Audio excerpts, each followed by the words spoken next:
ja kažem da je to ljubav. Naravno da je zdravlje, jer kada smo zdravi, onda smo i srećni. A kada smo srećni, imamo sve u životu. I kada volimo, srećni smo, imamo sve u životu. A zašto ne bi najvažniji bili i ljubav i zdravlje? U pravu si, u životu su najvažniji zdravlje i ljubav. Kako da ne? Kako da ne? Ako je to najvažnije, zašto je onda jedna od najlepših pesmica koje je napisao Čika Mića Vosk? Šta pričaš? Koja je to pesmica? Ajajaja, jaja, ajajaja, jaja, razbola se lisica. Pa ti pojma nemaš da je ta lisica počela zdravo da se hrani i da redovno vežba i da je sada najzdravija lisica na svetu.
Vodu posle jela nije dobro piti, hranu nećeš svariti, ko balon ćeš biti.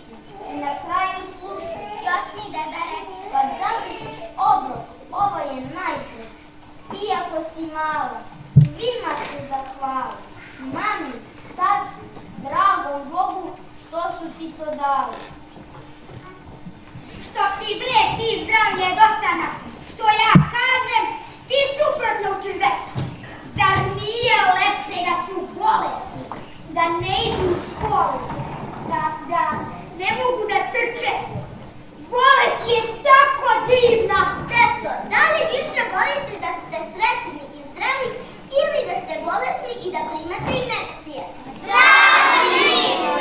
Pa sada imaš da kažeš. Čekaj, što ti kažeš? Da ćeš da ne pričati 2 puta, nije nego 3 puta. Mnogo ti znaš, baš treba 4 puta. Meni je brat rekao da treba 5. Dobro, šta vam je? Zašto se sada svađate?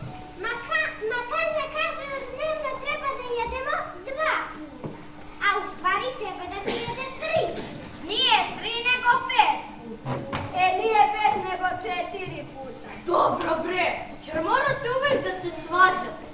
Zar nije pametnije da pitamo ženu? Možda ona zna.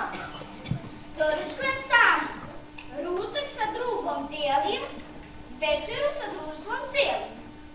Među obrok jedan, a može ne 2, tokom jednog dana, to bi bilo sve. Tako od jutra do mraka, iz dana u dan, zbog te hrane zdrave, zdravniji sam. Da vas pita sad čovjek, zbog čega ste se svađali? Kad niko od vas nije pogodio.